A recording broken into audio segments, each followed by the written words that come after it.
लिए एक बहुत बुरी खबर आई है। अच्छा, खबर की ऐसा तो नहीं है कि इनको नहीं पता होगा, इन्होंने कहा ही होगा ऐसा करने के लिए उसको। इन्होंने अपने सबसे करीबी व्यक्ति एंड्री यर्मक, उसका इस्तीफा करवा दिया है। मैं कह रहा हूं कि करवाया है, खबर ये छपी है कि उसका इस्तीफा हुआ है।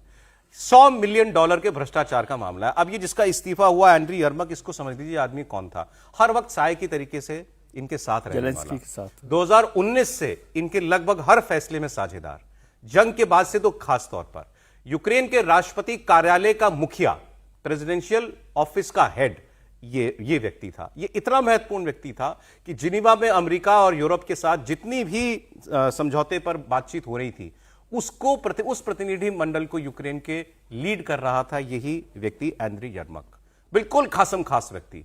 और ये युद्ध के बीच में जब बिल्कुल समझौते की बातें फाइनलाइज हो रही हैं, उससे पहले इसके इस्तीफे होने का मतलब यह भी निकाला जा रहा है कि क्या समझौते पर दस्तखत ज़ेलेंस्की नहीं कोई और करेगा?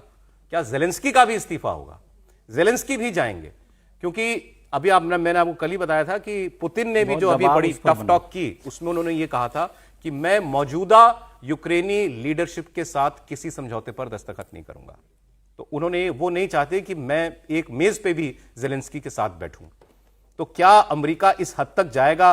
वो पुश तो कर ही रहा है ज़ेलेंस्की को कि वो सारी शर्तें मान ले, लेकिन क्या उसमें यह भी शामिल होगा कि ज़ेलेंस्की खुद भी चले जाएं? इनका इस्तीफा जो है एंड्री यर्मक का, उस ओर एक इशारा जरूर कर रहा है समीर जी। निश्चित रूप से चीफ ऑफ स्टाफ का इस्तीफा होना और भ्रष्टाचार के आरोप में उनका रेड पड़ना ये बता रहा है कि ज़ेलेंस्की के दिन पूरे हो गए हैं यूक्रेन के अंदर। अब उनको पद छोड़ना पड़ेगा, अब उनके लिए बना रहना बहुत मुश्किल है। अभी तक तो वो राष्ट्रवाद की बात करके, रूस से युद्ध करके चुनाव टाल रहे थे और सत्ता में बने हुए थे। जिस तरीके से अमेरिका का दबाव है कि जो 28 सूत्रीय जो उन्होंने प्रस्ताव रखा है वो मांगने का उनका दबाव है, रशिया से वो जिस तरह से लगातार परेशान हो रहे हैं और 20 से 22% रूसी हमले की तस्वीरें आप साथ साथ चला सकते हैं। मुझे लग रहा है कि इस घटना के बाद कि भ्रष्टाचार का जो मामला मिला है, ऐसा हो नहीं सकता कि यूक्रेनी राष्ट्रपति ज़ेलेंस्की को इस बात की भनक न हो कि इतना बड़ा खेल हो जाए और उनकी नॉलेज में ना हो। उनकी नॉलेज में हो या ना हो, दाग उनके ऊपर भी उड़ेंगे, उंगली उनके ऊपर भी उठेगी। उसका इस्तीफा होना, इसका मतलब यह है कि ज़ेलेंस्की के दिन भी अब पूरे हो चुके हैं यूक्रेन के अंदर। वो या तो इस्तीफा देंगे, और मुझे तो इसकी बात की संभावना लग रही है कि वो इस्तीफा देंगे और उनके लिए कोई एस्केप रास्ता तैयार किया जाएगा। वो किसी और देश में भी शरण ले सकते हैं, क्योंकि अब उनका यूक्रेन में रहना संभव नहीं है।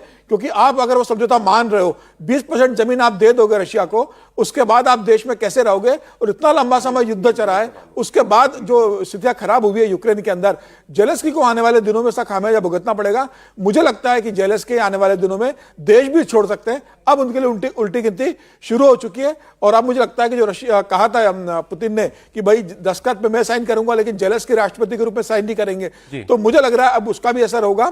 कोई नया व्यक्ति वहां चार्ज संभालेगा। ये व्यक्ति वो है जिसका इस्तीफा हुआ है, जिसने अपने ठीक बात नहीं कहा, चीफ ऑफ स्टाफ और ज़ेलेंस्की के बाद सबसे ताकतवर आदमी यूक्रेन का माना जाता था, सेकंड इन कमांड। उसने एक कभी इंटरव्यू में कहा था कि कोई यूक्रेनी राष्ट्रपति यूक्रेन की जमीन छोड़ ही नहीं सकता, ये हमारे संविधान के खिलाफ है। ज़ेलेंस्की भी चाहें भी तो भी वो ऐसे समझौते पर दस्तखत नहीं कर सकते। वहां वैसे भी मांग ये चल रही है, उनकी एक पार्टी है यूरोपियन सॉलिडारिटी पार्टी, उनकी मांग ये चल रही है कि एक राष्ट्रीय सरकार वहां बन जाए और राष्ट्रीय सरकार में मतलब एक पूरा प्रतिनिधित्व हो जाए, नेशनल गवर्नमेंट। हाँ, और वो समझौता करे। ये देखिए तो बड़ी बात हो जाएगी। का अमेरिका का रूस का सबका खेल चल रहा है ना। अरे सर, आप देखें अब एक बड़ी खबर और बहुत अच्छी खबर विद लिटिल कंट्रोवर्सी, इसकी बात कर लेते हैं।